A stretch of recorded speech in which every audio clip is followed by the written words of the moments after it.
asociaciones de trabajadores, ejecutivos y sus integrantes de organizaciones sociales que están participando en esta cumbre, lideresas y líderes sociales de los territorios, asociaciones campesinas, juntas de acción comunal, organizaciones juveniles, culturales, comunidad académica y estudiantil y defensores de derechos de las mujeres, a los pueblos indígenas, comunidades negras, afrocolombianas, eso es, presidente, los pueblos negros estamos aquí. A las corporaciones, redes y colectivos el pueblo negro está aquí, presidente. Humanos, la memoria y la organización popular en los territorios. El pueblo negro está aquí. Presenta mi gobierno casi en pleno, secretaria general de la presidencia, Angelice Rodríguez, la gobernadora del departamento de Magdalena encargada, Ingrid Padilla García, ministras, ministros y funcionarios del gobierno nacional. También está el gobernador del Magdalena, Carlos Caicedo, aquí presente.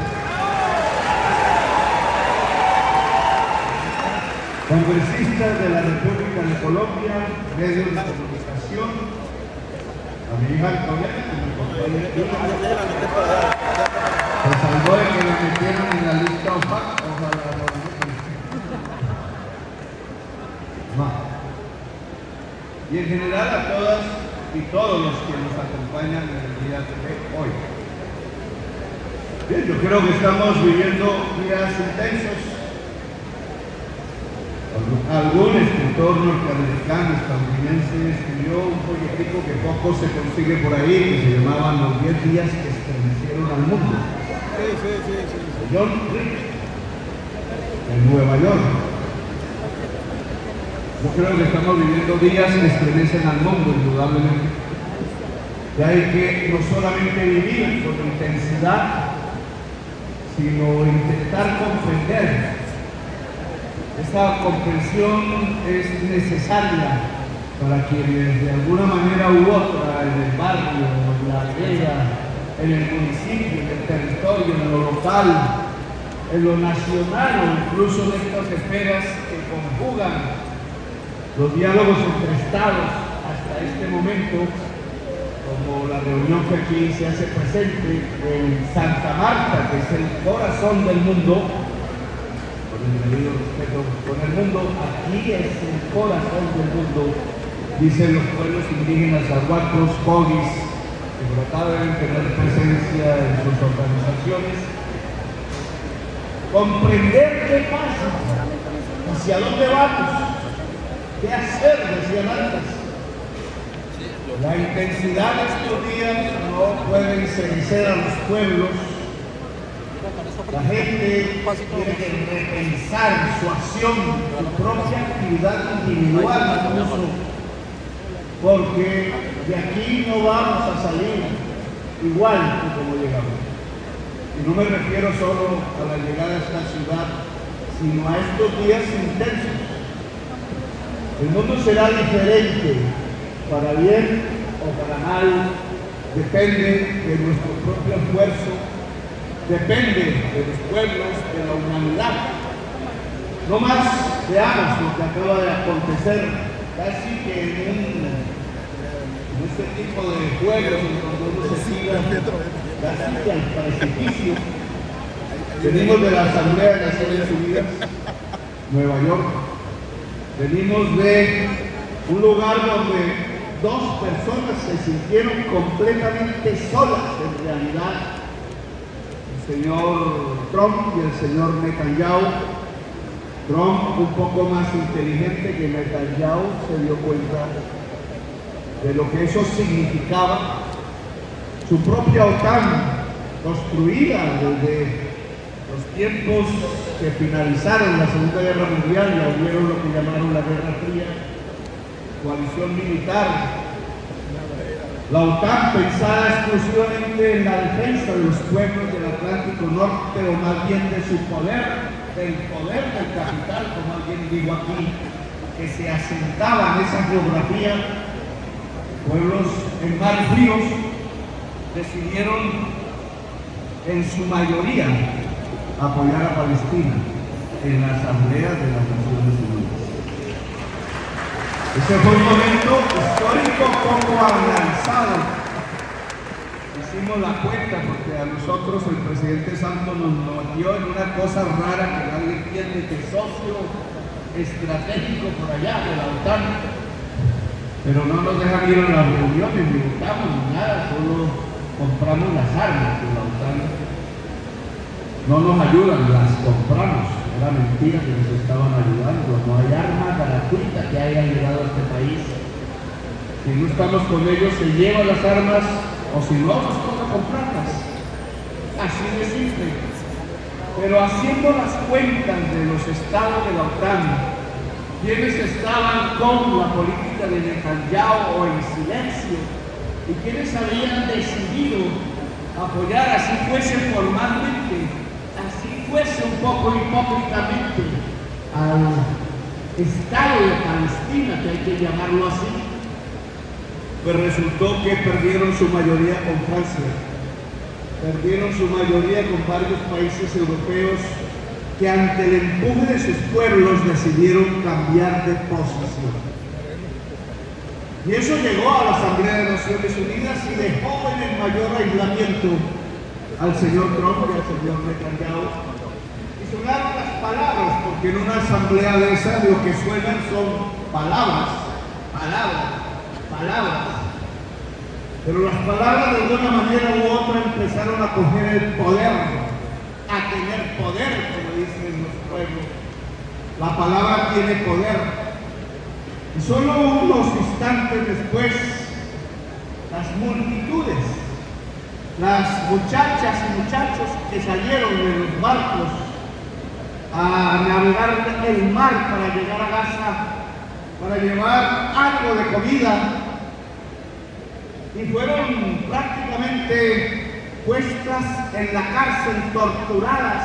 Aquí hay dos colombianas, no sé si estén por acá, no las veo en la multitud, llevadas a la cárcel con Greta, Luna y Manuela.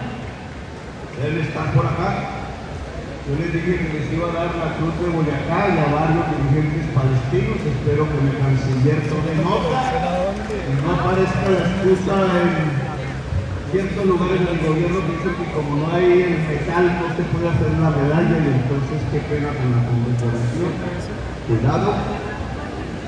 Dijimos que Luna y Manuela, canciller, y dijimos que el médico Sadafi, no sé bien la pronunciamiento, que quedó de últimas en el hospital con su bata blanca, caída las bombas sobre ese hospital, muertos, varios de sus pacientes, muertos sus hijos en su casa, muerta su familia por las bombas de Netanyahu, y decidió quedarse cuidando a esos niños que no eran de él, pero los sintió de él, porque ya no tenía los de él, destrozados por las bombas, y le enseñó a la humanidad lo que significa dignidad a toda. Ese Aojiche no se puede olvidar, el último en salir del hospital con su bata blanca y a entregarse porque no había más, y a quienes lo esperaban para llevarlo a la tortura y a la prisión en las cárceles de Israel. A ese señor yo le dije, y a la periodista de la verdad, y al artista que hace reír, Mahmoud se llama, a los niños aún en las calles sobre los escombros de esa ciudad, les dije que les daba la cruz de Boyacá. Allá a esa ciudad llegaban los alimentos y no los dejaron entrar. Y la reacción fue un estallido de multitudes. Y esto es lo que yo quiero analizar más a profundidad.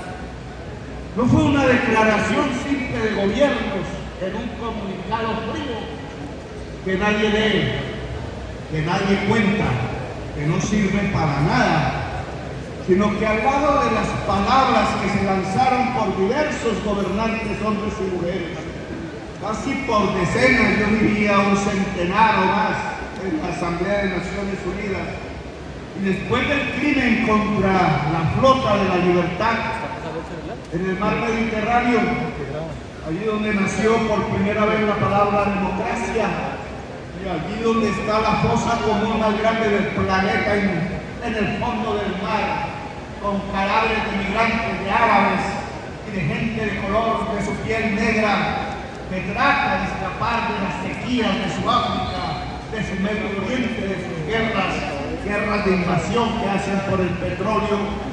Allí también cometieron el crimen de detener la flota y estalló el mundo humano en los gobiernos que eran cómplices del genocidio. Más allá que en otros más sensible el pueblo, en donde sus propios gobernantes se volvían cómplices del genocidio, porque hemos presenciado en estos días intensos un genocidio. Ha habido muchos, hay otro en este momento en Sudán, y nos hemos vuelto sensibles a algo que quizás sea la indolencia del poder político, la indolencia del capital. Si es que con dinero financiero, con dinero que llamamos capital, se hicieron las bombas. Por aquí pasa el carbón, con que parte de ese carbón se hicieron. Este es uno de los puntos de mayor exportación de carbón del mundo. El ferrocarril que por aquí pasa no lleva seres humanos, lleva carbón a los barcos con destino a una industria del capital que está a punto, transformando químicamente la atmósfera, de acabar la vida en el planeta. Días intensos que nos van mostrando cómo los genocidios crecen, cómo la barbarie crece al mismo tiempo que crece la química del carbón en la atmósfera, producida por una palabra que resume todo: la codicia del poder del capital. Quizás la contradicción que hoy estamos viendo en el fondo de todo es la contradicción entre codicia y existencia. La contradicción entre el capital, sí, y la vida. Y la humanidad tiene que escoger. No hay alternativa. O se escoge el capital y la muerte, o se escoge la vida. Y creo que no hay ser humano en el mundo, en ningún rincón del planeta, que no sepa escoger en este momento. Hoy la revolución se llama vida. Hoy la política del progreso se llama vida. Hoy no hay forma de separar los avances de la humanidad de los avances mismos de la vida. Hoy se piensa, se siente y se lucha. Es por la existencia y por la vida. Así de simple, pero así de profundo el conflicto que estamos viviendo. Las bombas con carbón colombiano que impedimos aquí sacar, que caían en Gaza, no eran simplemente por el problema histórico de Israel y Palestina.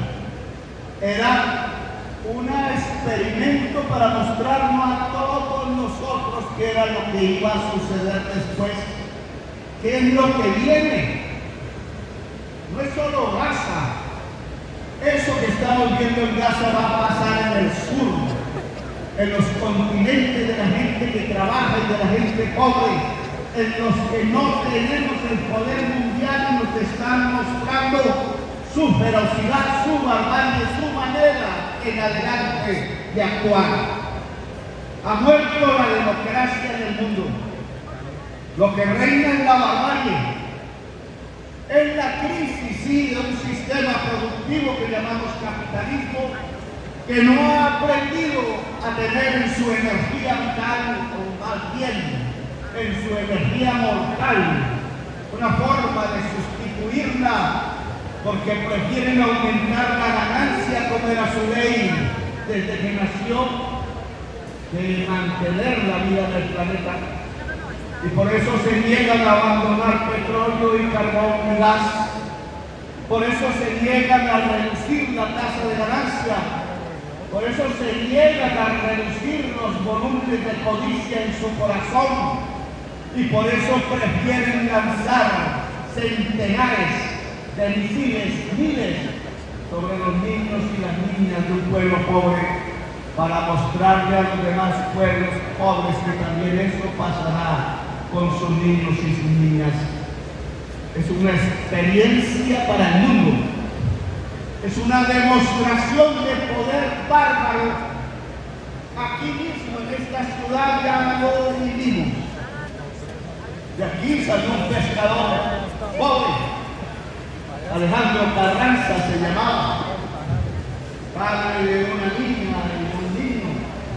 La niña quería universidad aquí en esta ciudad, compañero Caicedo. Y él, en su afán de conseguir la universidad, quizás no sabemos siquiera, decidió recibir el pago de algún narcotraficante que vive en Miami o vive en Dubái para llevar algún kilo hacia otra isla más al frente. Y se le dañó la lancha y estuvo en condición de indefensión y lo avisó. Y sin embargo le cayó un misil y lo mató a él y a sus compañeros en la lancha. No sabemos si era pez lo que llevaba o era cocaína, pero hubiera sido pez lo que llevaba o fuese cocaína, él no tenía pena de muerte y no tenían por qué haberlo asesinado.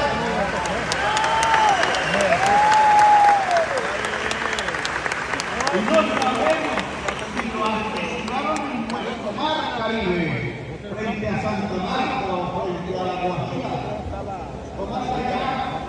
Pero cualquiera que sea el lugar en lo que hacía el pescador pobre, nadie puede decir que ese pescador pobre, padre de una niña que simplemente quería estudiar una universidad y de un niño menor de edad en un rancho de Palma, fuese un narcotraficante, me opongo a ello.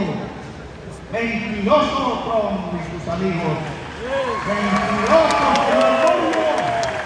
Lo que están matando no son narcotraficantes, los narcotraficantes han ido a través de sus políticos a las oficinas en Miami a hablar con los senadores del señor Rubio, a pedir que aquí también bombardeen, a pedir que aquí también saquen al presidente de la República, elegido por voto popular, a tratar de humillarnos.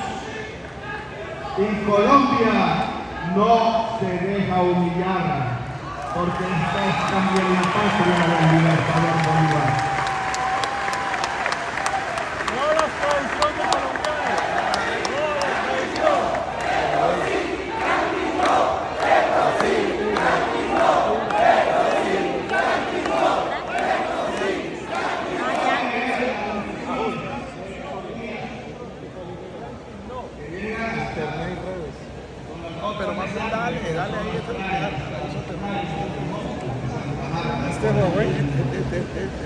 Querían sabotear las reuniones. Le decían a los primeros ministros de las distintas naciones del Caribe que no vinieran, que se dejaran solos. Le dijeron a los presidentes de las repúblicas continentales latinoamericanas que no vinieran. Y llevamos un continuum desde la Asamblea General, pasando por la COP30 en Belén de Pará y ahora, mañana, aquí, en donde nos estamos encontrando gobernantes. Podemos hablar entre nosotros y hacer comunicados conjuntos y abrazarnos y salir en las fotos con el handshake formal y protocolario, pero lo importante es lo que pasa con los pueblos. Lo que estamos viviendo hay que interpretarlo en la lucha de la humanidad por la vida contra un poder oscuro que se llenó completamente de codicia y que no está pensando en votos, no está pensando en acuerdos, no está pensando en diálogos, solo está pensando en misiles. En Europa salieron multitudes, como nunca quizás, no sé, en Holanda, en Italia, en España, en Grecia, en todas partes de Europa salió la multitud juvenil, la juventud emigrante, la juventud de los que siempre han vivido allí a gritar que no estaban de acuerdo con el mundo que están viviendo. Hablaron hasta de una huelga general europea que quizás hubiera podido efectivamente efectuar. Y al rato que salieron esas multitudes, salieron otras inmensas en las ciudades de los Estados Unidos, en Chicago, humillada también como tratan de humillar a Colombia, en California, humillada también como tratan de humillar a Colombia, en Nueva York, humillada también. Miren cómo el pueblo neoyorquino ha respondido eligiendo como alcalde a uno como nosotros. Hay que entender entonces que hay cosas que están pasando, que la historia tiene un fluido que va hacia o el abismo o la transformación real del mundo, y estamos en esos días. Aquí en esta ciudad no solo se reúne mañana los estados de la Unión Europea y de América Latina, todos a través de sus representantes, sino que yo, por orden de la justicia interamericana, Corte Interamericana de Derechos Humanos, que para la prensa colombiana no existe, esa corte sí no existe, ha ordenado a través de fallo que el Estado de Colombia pida perdón a la sociedad colombiana, a las víctimas que sobreviven de un partido que fue asesinado completamente en Colombia por ser de izquierda, no más la Unión Patriótica.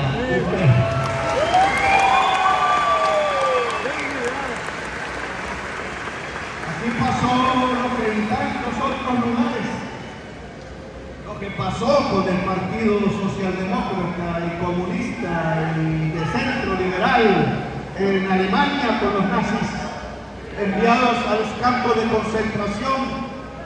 Lo que pasó con los socialistas, comunistas y cristianos políticos en Italia, mandados a la cárcel por Benito Mussolini.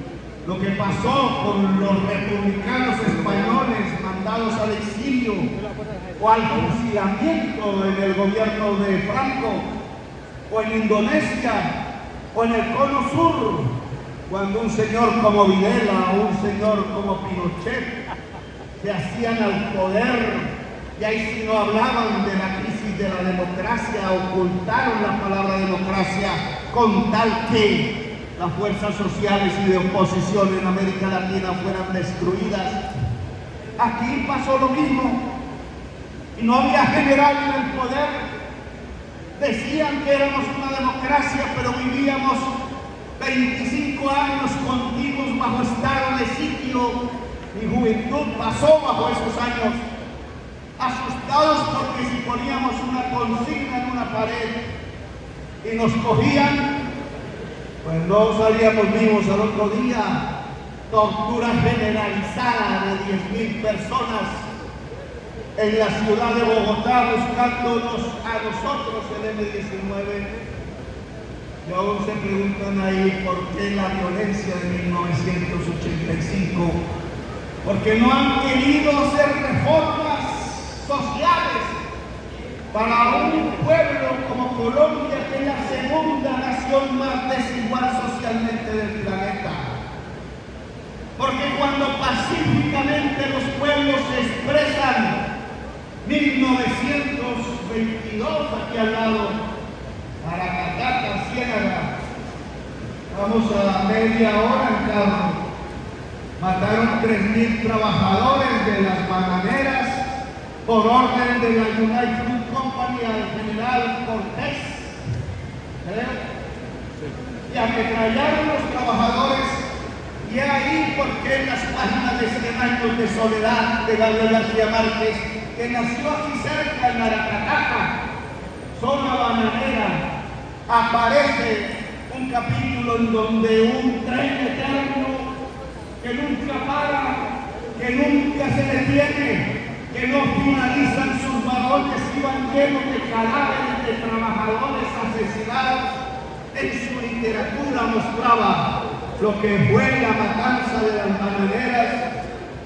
Me gustaría decirle a la prensa que uno de los hombres que comandó la toma del Palacio de Justicia, ex parlamentario de la Alianza Nacional Popular, ANAPO, al que le robaron las elecciones el 19 de abril de 1970, que murió allá, o dicen que sacaron vivo del palacio y fusilaron después en 1985, era hijo de uno de los trabajadores asesinados en la masacre de la Bananeras. Así la violencia de Colombia ha sido cíclica y permanente. Hasta llegar a estos tiempos de la Unión Patriótica, 6.200 militantes de la izquierda asesinados, siendo trabajadores del banano otra vez 3.000 de ellos en el Urabá, maestros, estudiantes, gente de la base indígena, asesinados uno tras otro en todos los pueblos de este país por un poder que no era más sino a la alianza de la oligarquía colombiana con el narcotráfico, esa misma alianza que está llegando hoy a los oficinos de las representaciones políticas del senador Rubio, ahora secretario de Estado en el Congreso de los Estados Unidos, pidiendo venganza contra nosotros. La misma alianza, oligarquía, mafia, que asesinó a la Unión Patriótica, es la misma que hoy trata de ayudar a Colombia, que trata de humillar a Colombia y que trata de decir que se intervenga de tal manera que el electorado colombiano, que sigue firme en la propuesta de construir una potencia mundial por la vida, se arrepiente y termine votando por los verdugos que ya los condenaron a la masacre, a los falsos positivos que jóvenes asesinados.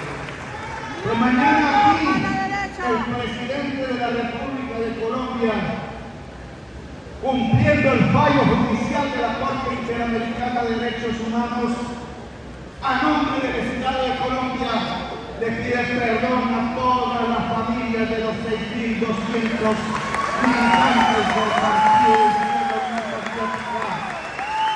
Y espera que no se repita nunca más, que nunca más tengamos que seguir matándonos entre nosotros los colombianos, porque ya sabemos lo que está pasando en el mundo, porque ya están cayendo los misiles, no solo en Gaza como veíamos en la televisión, sino aquí al frente de nuestro mar Caribe, que no solo nos surcaron los piratas tratando de quedarse con nuestro oro. He ordenado sacar parte de ese oro del fondo del Caribe ahora, sino que fue surcado por revolucionarios y revolucionarias. El mar Caribe es un mar de huracanes. A veces sufrimos por los huracanes, pero muchas veces hemos sido salvados por los huracanes, que nos traen el agua y nos traen los libros en los barcos y nos traen las ideas y mueven la gente de isla a isla. Hay una historia que construir de la política y de la vida popular en el Caribe. Si es que aquí se hizo una revolución más grande que la Revolución Francesa y contra la bandera azul, blanca y roja que habían levantado los republicanos franceses. La levantaron los negros y las negras. Eso es. Destruyeron un ejército de 200.000 franceses en una isla pequeña. La revolución haitiana. La isla de Haití. Los jacobinos negros. Los jacobinos negros. Los jacobinos negros. Por los discursos y la gente que defendía la palabra democracia en Francia, en París, donde no había la Purify, compañero, no existía. Entonces pintaron la franja blanca de la bandera de su isla y quedó azul y roja. Y si ustedes cogen aquí El Congreso una bandera de Constituyente Colombia, ¿dónde negro hay es una una? realidad. Una bandera de Venezuela, donde hay una. La Una bandera de Ecuador, Constituyente, donde hay una. señor presidente, la Constituyente del pueblo negro es una realidad hoy. Es azul y roja. Entonces tenemos que rehacer una historia en este Caribe, porque no es aquel cuento romántico en donde Miranda, enamorado de una zarina que no tenía,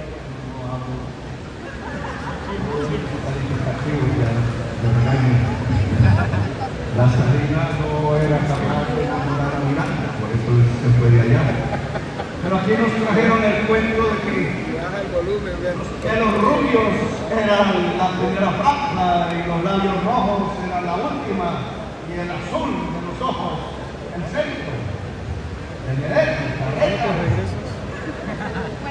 Lo que significa esa bandera es que Miranda y Bolívar quisieron poner el sol del Caribe y la bandera de Haití que gritaba libertad a toda la ¡Libertad! ¡Esa es la verdadera historia! Aquí hay libertad como esa, de uno de los mayores que este continente ha existido y que le gritó a Europa que la república tenía una segunda palabra que era democracia y que la democracia no solo era entre blancos, patricios, como soñaban en Grecia, sino que la democracia era entre todos los seres humanos independientemente del color, de si son hombres o mujeres o de otra especie o si son blancos o amarillos o si son de una cultura u otra, sino que todos en la humanidad tenemos que ser libres y tenemos que ser iguales y que esa es la humanidad que tenemos que conquistar ahora. Nos lo enseñaron las gentes de Haití por primera vez a través de las manos de negras que habían sido esclavas y se liberaron. Hicieron la primera bandera del Caribe, amarilla, azul y roja, que terminó siendo la bandera de la Gran Colombia. Bandera que nunca debió ser perdida y aún está en nuestro corazón, a pesar de las divisiones. Es que la respuesta a los fusiles en el Caribe, matando gente pobre, porque no hay ahí ni un solo narcotraficante, son obreros, pasajeros de un comercio ilícito que determina el mundo. Solo gente trabajadora y pobre han matado con misiles. Y eso lo tiene que saber la sociedad de los Estados Unidos. Están asesinando con sus impuestos gente pobre de un Caribe que siempre ha sido libertario, que quizás gritó primero libertad que Washington, o que Hamilton, o que cualquiera de los padres fundadores de los Estados Unidos de Norteamérica. Nosotros también necesitamos libertad, digamos que al mismo tiempo, y nos ayudamos a ser libres. Por eso América no es un continente de reyes ni princesas, ni príncipes, ni déspotas. Cada dictador que aquí ha aparecido ha tenido su rebelión. Todos los pueblos siempre han luchado por su libertad. ¿No es la hora entonces acaso de hablar de nuevo de la Gran Colombia, me pregunto yo?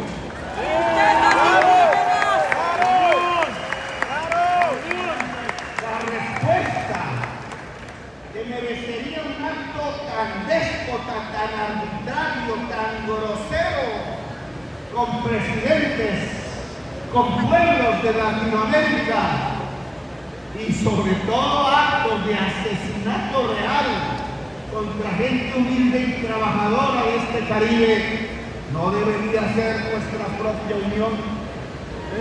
No deberíamos ya repensar que aquí han hablado de constituyentes.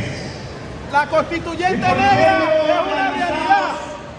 La constituyente del pueblo negro es una de la realidad. sociedad, sin pedir permiso, los comités de constituyentes 4 países que formamos la Gran Colombia. Los pueblos originarios estamos presentes. ¡Que la bienvenida! ¿Por qué tenemos que esperar si un presidente quiere o no, si las circunstancias políticas lo permiten o no? Si es que el poder constituyente es el poder del pueblo, no de los gobiernos. Claro, la constituyente Porque del ya pueblo decimos negro es una este realidad. aglutinamiento en lo que tiene que ver con esta región.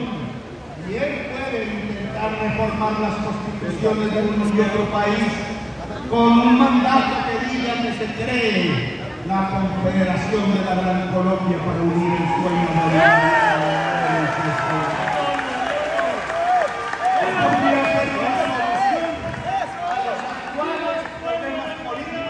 Y por ahí yo me pregunto y derivo hacia la humanidad misma. Es que hoy, lo veremos mañana, la salida sale de acuerdos entre estados y gobiernos, pues está pasando esa época del Estado-Nación que generó el capital precisamente. ¿No será que estamos ante una Cristo que no es capaz de construir un ejército ¡La vamos de derecha! que tener un genocidio? ¿No será que esa impotencia que observamos en la confederación de los estados del mundo para detener la barbarie, para decir basta, para defender el derecho, la civilización y la vida? No está mostrando que tenemos que pasar a otra etapa en donde lo que se tiene que juntar es la humanidad misma y actuar como un solo cuerpo capaz de aniquilar el poder de la policía y plantar la bandera, ojalá azul y roja, ojalá azul y roja en nuestros espacios, que sea la bandera de la vida. ¿No será que tenemos que superar la idea de partidos, incluso de organizaciones clásicas del pasado, incluso maneras de pensar que ya se anquilosan, y pasar a estas nuevas épocas donde la fibra óptica, el conocimiento global, el trabajo colectivo nos está construyendo un nuevo sujeto revolucionario que se llama humanidad, y que la humanidad es la que puede detener las bombas nucleares y el genocidio, como lo acabamos de ver hace unos días, cesando así sea momentáneamente las bombas en el cielo sobre los niños de Gaza que hoy vuelven a caer. ¿No será que tenemos que dar pasos más audaces y abrir una nueva época? Hay un viejo profecía, ¿qué me recordará? Que dicen que la escribieron en los 60, en los 70, que vendría un día en que el águila dorada atacaría al cóndor. Y que en esa lucha del águila dorada tratando de destruir la vida del cóndor, se despertaría el jaguar que estaba dormido ancestralmente en nuestro pueblo. Por eso me puse la guerra del Se hará el regreso del cóndor y la fortaleza del oso. Volverá el cóndor. jaguar Se da el regreso del cóndor. ancestral va a despertar si el águila dorada se atreve a atacar el cóndor. En Colombia regresaba el cóndor. Esa es ¡Despierta! la leyenda. En Colombia. No sé si será cierta o no, Que fue pero herido. entonces yo sí le diría a El mar un regresaba el niño, cóndor. cuidado, El cóndor herido. están atravesando el Caribe de los libertadores, ¡Viva cuidado, se Petrovsky! están metiendo con la patria de Bolívar. ¿Acaso es que no han leído la historia de Bolívar? No la he leído, no la he leído. Es que están llegando a las islas y a las tierras donde ejércitos de campesinos con lanzas derrotaron los ejércitos más poderosos del mundo, uno el español del rey, otro el francés de la república, y no pudieron.